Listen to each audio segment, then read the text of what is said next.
Hey guys and gals, Gaming here, and today, once again, we are back with another reaction video. And right now, we are here with some film theory. Now, I'm not gonna lie, I don't know if I'm gonna make money off this video. But that shit don't matter to me, cause you're here and I'm here, and we're just here to enjoy some theorist activity. Now, yeah. I already did the hay, so we good to go. But anyway, original video in the description down below. Check it out yourself. And MatPat, I think you chose some good disciples for your channels, but I've only enjoyed 2 of them because I'm usually not into the food and the clothes. So yeah, I like these 2. You chose the goods. Marvel is paying upwards of $100 million to bring Robert Downey Jr. back in Avengers Doomsday, and the news has lit the internet on fire. But the question on my mind is, was it worth it? Well, we did the research and crunched the numbers, and the answer is gonna surprise you. But not for the reason you might think. I'm not gonna lie, I'm just happy Doom's in here. Hello, Internet. Doom is like one of the greatest villains. Show that wants its own cool mask. Can we make that happen? Is that a thing we can do? It's no secret that Marvel's in a bit of a lull right now. Tragedy struck and took one of their rising stars. COVID and the strike shut down the entire industry, and they had several underwhelming movies and disappointing Disney Plus shows back to back. Even Deadpool wasn't shy about making fun of them for this. Welcome to the MCU, by the way. You're joining at a bit of a low point. And just looking at our own numbers internally, Marvel content just doesn't perform like it used to. There was a time where we counted on MCU predictions and analysis as a backbone for our channel, but now I love Marvel and covering their movies, but we have to pick and choose our battles because Marvel burned a lot of their trust with their audience. I actually wasn't planning on doing anything related to Comic-Con until I saw the news of Downey's astronomical payday, but this is just too big for Marvel and Disney and the film industry at large. We had to cover it. Yeah, in hopes of pulling an Uno reverse card to turn their fortunes around, continuing the momentum from Deadpool and Wolverine, Marvel announced that they're replacing Kang the Conqueror as the main villain for their next Avengers movies with the iconic Doctor Doom. Played by Iron Man himself, the one and only Robert Downey Jr. And my initial thoughts are... They better make this fire, though. That certainly is a choice. I'd always Otherwise, that's thought just a waste of money. The obvious pick was Cillian Murphy, and this certainly seems like Feige asked for the guy from Oppenheimer and his assistant misunderstood him. Let's face it, this is not the worst thing you've caught me doing. Regardless, this is a bold choice for Marvel and Disney, especially considering just how many dump trucks of money they must have backed into RDJ's driveway to make this happen. Reports are saying that it is significantly more than $80 million, just for one guy for 2 movies. So that leads me to the obvious question, will this be worth it? And I don't just mean the money. Is it worth it to bring RDJ back from the perspective of the fans, for the story that they're trying to tell, and for the amount of money they have to spend to make this happen? That is what I want to answer today, loyal theorists. Was bringing back Robert Downey Jr. for Avengers Doomsday and Secret Wars worth it? Or are Marvel truly doomed? Suit up in your favorite armor and throw on your cloaks, chat, as we get to the bottom of this question. Now, the very first thing that should be in the forefront of Marvel's mind when they make a decision like this, and for us when we ask whether or not it was worth it, it's not the money, but how it impacts their fan base. Yeah, the fans are the single most important part of these franchises, so was it now there was a Doctor Doom or an Iron Man that became Doom, or the other way around. That shit would be fire if he's the villain. Have needed a big PR reset. Like, sometimes it's hard to remember because it seems like a billion years ago, but 2023 was an awful year for Disney. They had flop after flop with Ant-Man Quantumania, Indiana Jones, Haunted Mansion, The Marvels, Wish. It was rough, and that was just in the I kind of like Ant-Man. Bad news for Disney Plus. That's the homie. Bad news for their hotels and parks. Bad news for their corporate structure. They needed something to make us all forget about that and move on. To put it in YouTube terms, they needed an apology video, right? Something to address the concerns and put people's fears at ease, preferably without a ukulele. This announcement of RDJ was their attempt at that, an attempt to shift the conversation. And when you put it hand in hand with Inside Out 2, a genuinely fantastic family movie, and Deadpool and Wolverine, a really solid movie that is hilarious and tugs at your heartstrings, it did the job. On the surface, every part of this decision is fan service. First of all, Doom 100% makes sense as a villain choice. Kang just was not connecting with audiences, let alone all the controversy surrounding his actors, so a switch made sense, and there isn't a better choice than Dr. Doom. He could still Doom make is it hands like a down one of Marvel's best introduction villains and consistently ranks in lists of the when the top 10 time Marvel villains arises. ever. And oftentimes he takes home the gold. He's just a great character. If He you that don't nigga. know, and you wouldn't if you've only seen Fantastic Four and Fanforstic, Doom is the ruler of his own kingdom, genuinely loves his people and his family, and is a master of science, art, magic, and technology. But he's also arrogant. With He's an him, ego though. and hubris that Not wrong, he's outshines arrogant, even but he's Tony him. Stark. He holds grudges and believes himself to be the best of the best, and ignores good advice just because it wasn't his idea. Like, he's the sort of dude who wants to take over the world because he sincerely thinks that he can make it a better place for everybody, if only he was in charge. He's also the main villain of Secret Wars, the story that they're probably adapting in these new Avengers movies, so sure, slam dunk here. And on top of all of that, fans loved Robert Downey Jr. as Tony Stark. If you want proof, one of my favorite things to do is go and watch audience reactions to big movies, and the cheer Downey got at the end of Endgame was insane in every video.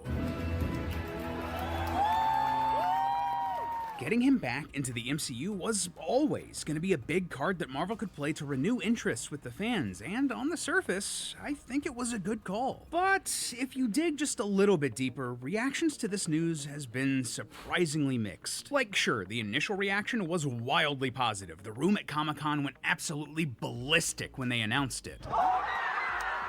Yeah, but people started thinking, oh, this is their last card. There's a subset of they pulled fans this out there the that ass. love this news, and that's awesome for them. But there are others that don't. I'm pretty tapped into the filmmaking side of YouTube, and Robert Downey Jr. has been more polarizing than I expected with a lot of people whose opinions I really respect. Some people love the idea, like Dan Murrell and New Rockstars. This could be the change, the shakeup that the MCU needs. Color me excited. He is perfect for this version of Doom. While others, like Jeremy Johns, are way more skeptical. But I can't help but see Marvel Studios bringing Robert Downey Jr. back into the MCU as them kind of admitting that they don't know how to fix it. And others, like Nando V Movies, are just confused. As for me, well, on the face of it, I don't love this decision, but I'm cautiously optimistic. Marvel's really needed a shot in the arm, and I'm not sure this is what I would have done to do it, but if it works, it's really going to work, and I can't fault them for that. But the real risk that they're running with fans here is going to be what this is going to do to Doom, the character. This version of Doom is, without a doubt, going to be what the average moviegoer thinks of when they hear Dr. Doom for years. They have one of the biggest movie stars on the planet who previously played one of their biggest characters hopping into this role. How could anyone look at Doom and not think about Downey after this? But the flip side of that is that because of the wide reach of these films, they have a massive influence over the perception of these characters throughout all of pop culture, including the comics. Like, Wolverine was popular in the 80s and 90s. Arguably, he was the most popular X-Man. But after the movies blew up, his characterization and appearance changed, leaning way more on the tall, dark, and handsome Hugh Jackman version of the character instead of the Canadian fur gremlin from the comics. The same thing goes for Iron Man, Spider-Man, Captain America, the Hulk, Thor, Thanos, Loki. All of these characters changed to match the little differences from the movies. Changed costumes, tweaked origin stories, vibe shifts. But maybe the biggest example of the films influencing the comics here, though, is the Guardians of the Galaxy. In the comics, the version of the team that we all know with Peter Quill and Rocket and Groot and all of the others, they actually only got together in 2008 as a way to tackle cosmic threats before they became a huge problem. It was played pretty straight. The characters had uniforms, they were facing serious threats, that sort of thing. But after the MCU movie came out, all of a sudden the team looked identical to the movies, with the same members wearing the same costumes. They leaned more into fun adventures and comedy and 80s nostalgia. For better or for worse, the MCU changed the Guardians of the Galaxy forever. So if Downey plays Doom as a character way different from the one from the comics, something closer to Tony Stark than Victor Von Doom, that's going to truly change this character's perception by the mainstream, and hardcore fans probably aren't going to like that. And it's also going to probably be potentially really confusing for the casual fan. They may look at Downey's Doom and think, wait,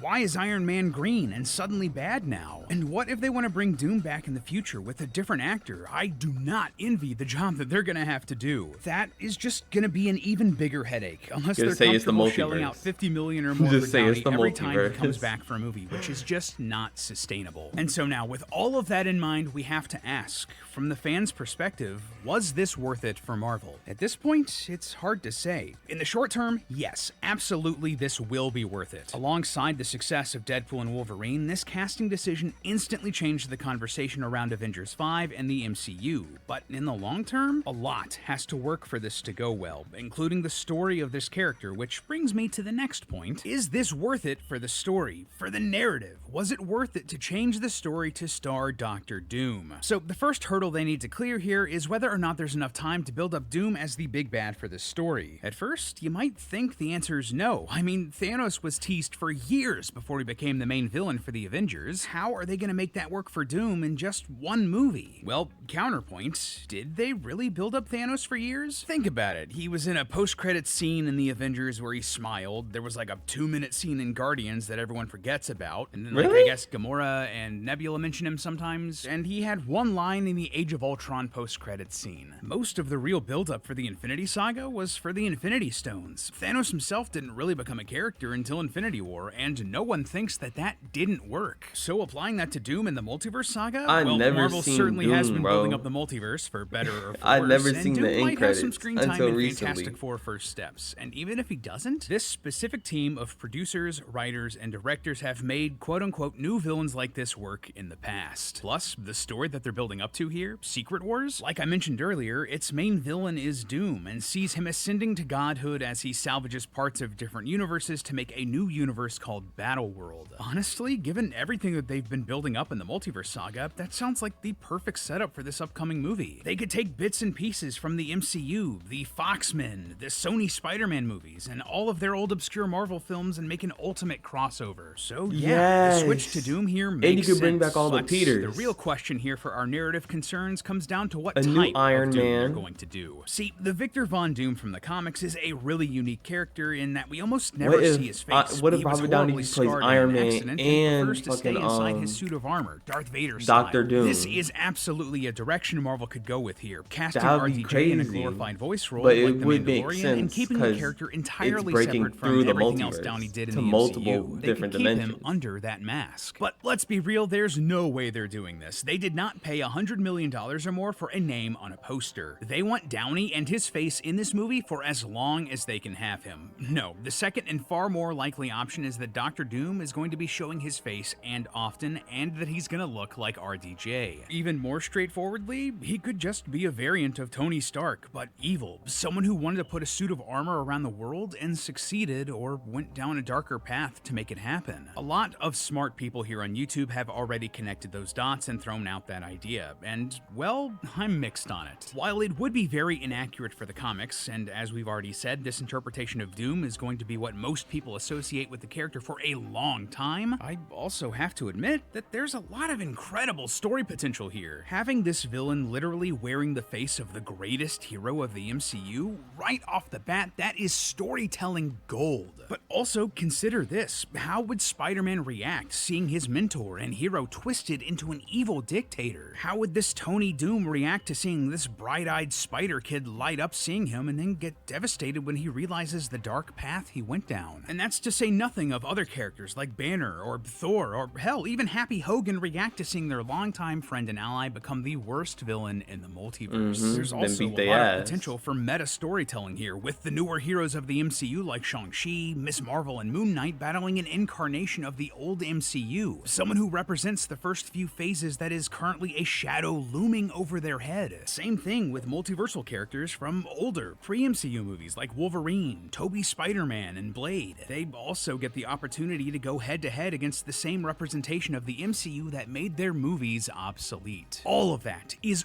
only possible by having an actor like RDJ take this role because of the history that he has with this brand, and we know for a fact that it can be very effective. We saw a similar, albeit much less serious example of this in Deadpool and Wolverine. Here, Chris Evans shows up, and we're initially led to believe that he's a multiversal variant of Marvel's Boy Scout Captain America, only to reveal him to be the foul-mouthed womanizer Johnny Storm. That's about as far away from Steve Rogers as you can get, and I don't know about you, but Evans saying Flame On got one of the biggest reactions in my theater because it was so different than what we expected. Not to mention the rant full of colorful language he goes on at the end of the movie. All of that only worked because of the context of Chris Evans' previous role as Captain America. The same thing that RDJ's Doom can tap into here with dramatic stakes. So, will this be worth it from a narrative perspective? Obviously they have to pull it off. They have to make it good, but yeah, it could well be worth it because of the sheer amount of unique possibilities RDJ can bring to this character. And who's to say they can't recast Doom later to explore more stories? For this moment and this story, yes, it is worth it to drop all of this cash. Which leads us to our final point, all about better the be, Benjamins. honestly. Was it worth it to pay this enormous price tag to bring RDJ back to the MCU? Yeah, this might seem like a weird thing to save until last, but while the fan and the story perspective probably have the biggest impact on Marvel, this has the biggest impact on the worth of it for Disney. Just so we're 100% on the same page here, the official information we have for Downey's paycheck is that it will be, quote, significantly more than the $80 million being paid to the Russo brothers to return to direct these two movies, on top of what is likely a hefty back end for both films. If you don't know, a back end deal in Hollywood basically means that an actor or director or whatever will take home a percentage of what the movie makes at the box office. Typically, only big names can make deals like this, since it will likely net them more money than an upfront paycheck. This is actually where Robert Downey Jr. made a lot of his money as Iron Man. There are rumors that on top of his $75 million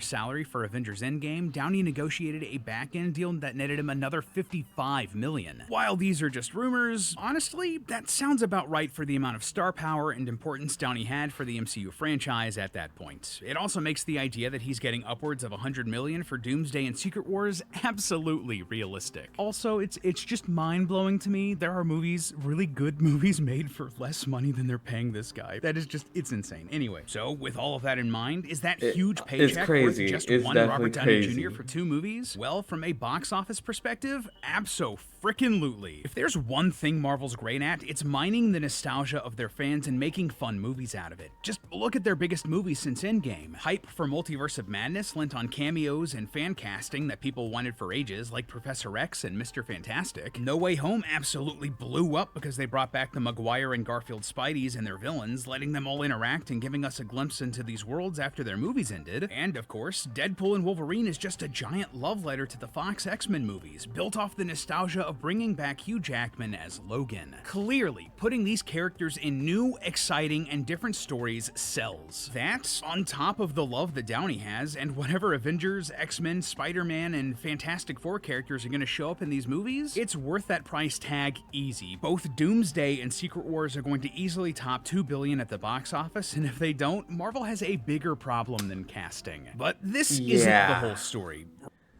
Their pockets are definitely gonna hurt if they don't get this right. Isn't the whole story. Right here, right now, we're only talking about the movies. Don't get me wrong, that's an important part of this franchise, but they're not the whole story. See, decisions like this are important to Disney as an entire business. Movies make up a shockingly small slice of the Disney pie when it comes to how they make their money. In one of their most recent earnings reports, Disney made just $1.63 billion from what it calls content sales and licensing. That's basically the movies it puts out in theaters, DVD and Blu-ray sales, digital video rentals, video on demand, that sort of thing. To be entirely fair, this was after a slow year with a lot of flops, but if you look at this in comparison with other parts of their business, it's wild to see the difference. Just take a look at their experiences segment. That's stuff like their theme parks and their merchandise. During this same period, I feel like that would be a made a bigger part. $9.13 billion, almost 40% of all of the money the company Direct made. to That customers. Right there, that's what Disney really cares direct about to because it's consumer. their bread and butter. This is where the real money from the movies gets made and why the mouse cares so much about gathering IP like a dragon hoarding gold. But more importantly, keeping these IP healthy and important, relevant to pop culture is a huge part of how the Disney Experiences division makes their money. It's why they wanted Marvel to begin with. See, back in the day, Disney always had good franchises that they could market to families, young girls, and teenage girls, thanks to stuff like Pixar, Walt Disney Animation, the Disney Disney Princesses and Disney Channel. They bought Marvel and Star Wars to lock down the So young much. and They had teenage so boy much. demographics because they already had pre-built-in audiences with decades of name recognition. And thanks to the parks and merch, the return on this investment for these IP has been huge. In 2024, Disney reported that they'd made $13.2 billion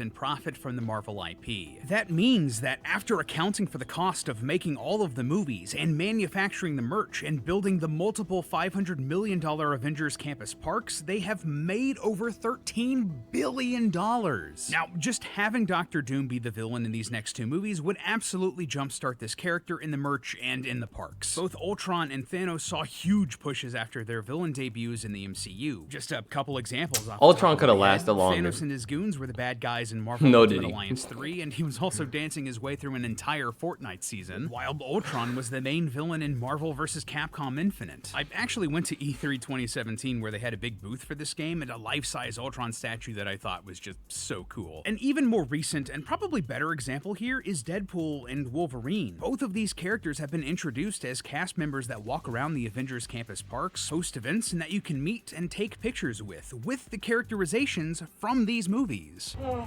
you know how long I've been waiting for this? I'm about to make a name for myself right now. Casting RDJ as Bruh. Doom not only gives him the awareness boost of being the main villain in a pair of Avengers movies, but also instantly adds the charisma Downey has to that character. He's basically pre-packaged for all forms of other media to adapt, a perfect face for a shirt, a mug, a poster, and a cast member that can be transplanted into the parks. So, to answer the question at the top of this theory, at the heart of this discussion, was bringing back Robert Downey Jr. worth it? Yes. There's no doubt that this is going to be a risky move for Marvel and Disney, but the potential return on investment in terms of the narrative, the character, and the money spent to make this is the right decision for them to make right now. But Disney, Marvel, listen to me, sit down. You have to make sure you do this right. You have to respect this character and the fans who love him, or this will blow up in your face. And if you want proof of that, all you have to do is look at Star Wars. This is a brand that you haven't been The treating newest as well as you movies should have, And what have the results been? oh no, they haven't been going Unenthusiastic good. fans, disappointing shows, the and fights box have been office kinda- bombs. Parks that aren't packed and themed hotels that They fail could be so better. hard they have to shut down. That is what happens when you don't put thought into how you make these decisions. And if you do the same here with this incredibly important piece of Marvel history, well, it'll be your doom. But hey, that's just a theory. A film theory. And cut. And if you want to see how we'd fix those Star Wars problems, check out my video talking about how to save Star Wars. Sweet. Now, I'm not gonna lie. When it comes to like the recent movies about Marvel, I can definitely say they started messing up with the multiverse. They could have brought in a multiversal character, but one that would have like made a little more sense. Like, of course, Kang was a good one to bring in, but they didn't really do him good. They didn't do him justice. They kind of just, it's like you just brought in a multiversal character without really explaining or making a good plot for him to really work with. And lots of people did hate how he lost to Ant-Man of all people. Now the thing about Ant-Man is, okay, he could lose against Ant-Man, but they could have made it better on how he lost against Ant-Man. Because when it came to Kang, I expected to not only see more of like a fight, or him to have more like abilities, even though he's stuck in this like this dimension, he should still have like a lot more abilities than what the hell I'm seeing. I'm happy Ant-Man won. Shit, I'm happy he won and had another movie. But I would like if he like fought someone like on his level, or at the very least either was like somehow downgraded thanks to like his Ant-Man abilities, or even Ant-Man somehow got an ability to like do something, or even even be nullified, invincible to Kang's attack somehow, some way, like through technology or something. Maybe even after like, you know, scanning his body, getting a certain frequency going on, and you know, since his ability shouldn't connect to other dimensions or other worlds, you should be able to like I don't know, plaster that Dimension's attributes onto your body, so he can't really connect his attacks to you or whatever. That would have been, I don't know, something like that. Shit. And when it comes to Robert Downey Jr., I actually think this is a good idea, because I have seen an Iron Man that basically was Doctor Doom, or the other way around, one of the two, and it would look pretty cool. I did like the design, but I think they're just gonna make a normal Doom. I would love if they make the Iron Man Doom, but we're gonna just keep it canon to the comics, which I don't know why they don't do like more often. What if in the movie there's a Doom and maybe an Iron Man at the same exact time, played by the same actors, but two different people with two different personalities who went down their own separate lanes? Or even you could bring in the Guardian of the Galaxy version of Robert Downey Jr. Or by that I mean the Star-Lord version of Iron Man. Cause he's like the command. He's actually kind of like Ant-Man. Yeah, he's kind of like Ant-Man. But he also has like the mask and everything. And in his own comics, he has like is it like what they call him? The worst Avengers or whatever? They call him something, shoot. But either way, they're a group of people trying to fight and save the galaxy. Yeah, but it's also the galaxy's ruled by Red Skull, who has the ability of a symbiote, and some other villains. And these guys are literally like, they're like the bottom of the barrel, but they basically like, they were the bottom of the barrel, you could say. But it's like when you say you're weak, but you're like an underdog, you can say. You're an underdog. You're thought less upon, and basically you gotta climb through the ranks, and somehow, some way, you keep destroying the opponent. You keep destroying your adversaries. That is basically what he's like.